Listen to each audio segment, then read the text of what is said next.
Semakin turun kasus corona di Indonesia, membuat PPKM juga semakin dilonggarkan, sehingga aktivitas proyek konstruksi juga mulai berkembang kembali. Betul sekali tuh. Dan selain itu, karena ada perpanjangan restrukturisasi utang dari pemerintah yang dilonggarkan, dan juga masih banyaknya proyek-proyek infrastruktur dari pemerintah, menjadikan secercah harapan bagi emiten konstruksi untuk bangkit kembali.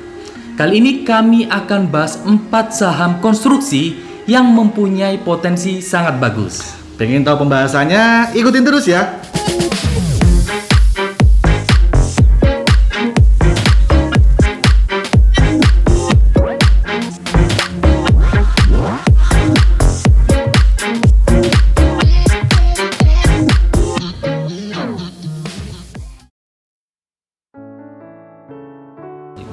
Halo, bertemu lagi bersama kami di channel Kaloka Palevi. Bersama saya Kaloka. Saya Palevi, seperti biasa kami akan membahas seputar dunia investasi. Dan bagi kalian yang baru saja menemukan channel kami dan tertarik dengan konten kami, Jangan ragu untuk klik like and subscribe. Teman-teman, apa kabar nih? Kita juga berharap dan mendoakan semoga teman-teman dalam keadaan sehat, dan kita doakan juga pandemi supaya segera berlalu. Semoga juga kehidupan kita akan lebih baik. Saham konstruksi adalah saham dari perusahaan yang bergerak di bidang jasa konstruksi bangunan, pengembangan lahan, jalan tol, properti, bandara, dan lain sebagainya. Di masa pemerintahan Jokowi ini, saham konstruksi banyak diminati oleh para investor. Kenapa? Karena pada masa pemerintahan ini banyak dilakukan proyek-proyek infrastruktur dan banyak juga dilakukan pembangunan, terutama pembangunan di luar Jawa. Ada 2 jenis perusahaan konstruksi. Yang pertama, perusahaan konstruksi milik pemerintah atau BUMN. Yang kedua, perusahaan konstruksi milik swasta. Menurut kami, keduanya ini memiliki peran yang sangat penting. Dan kabar baiknya saat ini, pemerintah menganggarkan alokasi infrastruktur sebesar 384 triliun. Wah, nilai yang sangat besar ya. Besar banget, bro. Dan dengan anggaran sebesar ini, akan membawa dampak positif bagi emiten sektor konstruksi. Berikut saham konstruksi yang berpotensi naik. Yang pertama, Waskita Karya dengan kode emiten WSKT. Ya. Waskita adalah perusahaan konstruksi BUMN yang didirikan pada tahun 1961.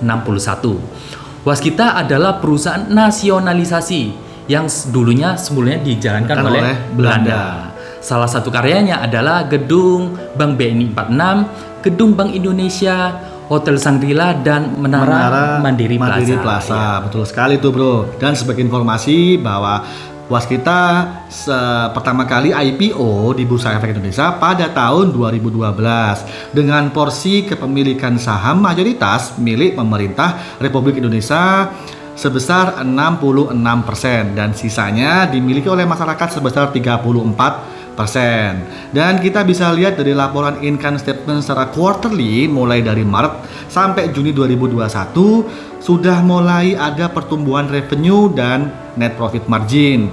Walaupun sedikit, hanya sebesar 41 miliar, dan menurut kami itu lebih bagus daripada tahun 2020 yang mengalami kerugian. Dengan PBVR 1,75 kali, valuasi saham WSKT ini termasuk murah. Meskipun PER 44 kali dikarenakan tahun 2020 IPS minus akibat pandemi. Dari data price performance ini kita bisa lihat selalu meningkat.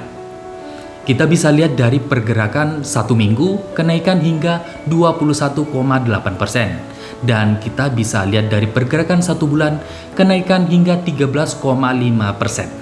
Dengan diperpanjangnya restrukturisasi utang membuat dampak positif buat WSKT, dan juga informasi dari INA atau Indonesia Investment Authority yang mana masih banyak perusahaan-perusahaan luar negeri atau investor luar negeri yang berminat untuk investasi di dalam negeri. Kemudian dengan pendanaan metode menggunakan thematic fund dengan sebesar 50 triliun, menurut kami WSKT mempunyai potensi yang sangat bagus. Yang kedua, Adikarya dengan kode emiten ADI. Adikarya adalah perusahaan konstruksi dan bangunan yang terkenal. Perusahaan ini termasuk perusahaan milik pemerintah atau BUMN.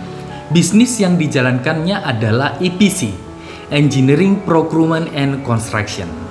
EPC itu untuk building, properti, dan lain sebagainya.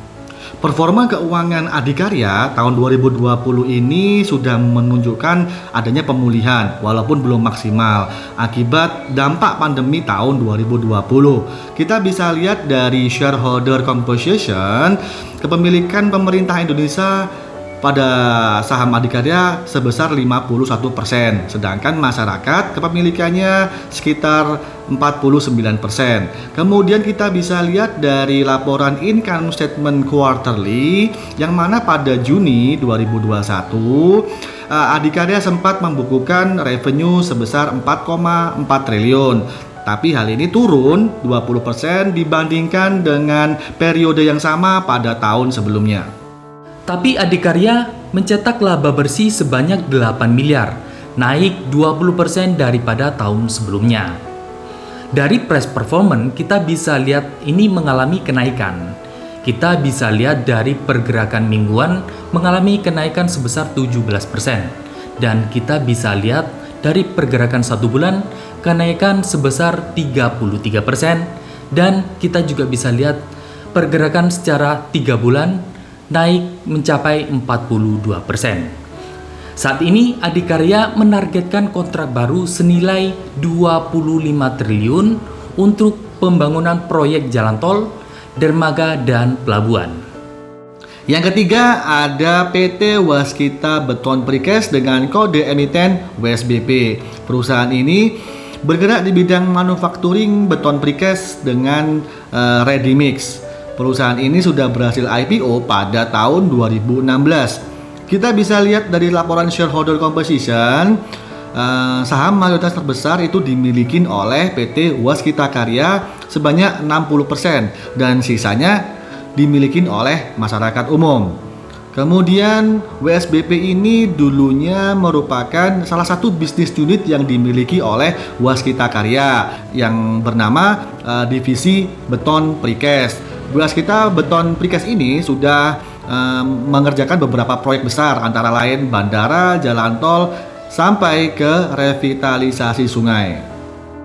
Pandemi melanda membuat banyak proyek WSBP ini tertunda, sehingga di tahun 2020 WSBP harus menanggung kerugian hingga 4,8 triliun. Tetapi di tahun 2021 di bulan Maret hingga Juni ini mengalami pertumbuhan. Kita bisa lihat dari revenue net income yang selalu meningkat. Kita bisa lihat juga dari laporan keuangan. Di tahun 2015 hingga di tahun 2019 ini mengalami kenaikan di tiap tahunnya. Kita bisa lihat dari tabel pendapatan dan aset yang selalu meningkat. Jadi, menurut kami WSBP mempunyai prospek yang bagus ke depannya karena mempunyai rencana pembangunan jalan tol dan pemindahan ibu kota baru yang ada di Kalimantan. Yang keempat, PT PP Persero dengan kode emiten PTPP. PTPP termasuk saham konstruksi yang banyak diminati investor lokal maupun investor asing. PTPP berhasil membangun gedung megah mulai dari Hotel Indonesia, Bali Beach Hotel, Ambarukmo Yogyakarta, dan masih banyak lagi. Performa keuangan perusahaan ini mulai membaik karena ada pemulihan ekonomi di tahun 2021. PTPP mencatatkan penyusutan pendapatan sebesar 37% menjadi 8 triliun, sehingga laba pun turun hingga menjadi 26,3 miliar. Diperkirakan PTPP akan mendapatkan kontrak baru senilai 28 triliun hanya untuk tahun 2021 ini saja. Kemudian kita bisa lihat dari segi valuasi, PTPP ini PBVR-nya berada di 0,86 kali, yang artinya perusahaan ini termasuk yang sahamnya sangat murah. Dan menurut kami perusahaan ini juga berpotensi naik ke depannya. Kenapa? Karena masih ada terdorong oleh sentimen positif dari INA atau Indonesia Investment Authority, yang mana masih banyaknya minat investor luar negeri untuk berinvestasi di Indonesia dan pastinya akan berimbas kepada BTPP untuk mendapatkan kontrak baru ke depannya.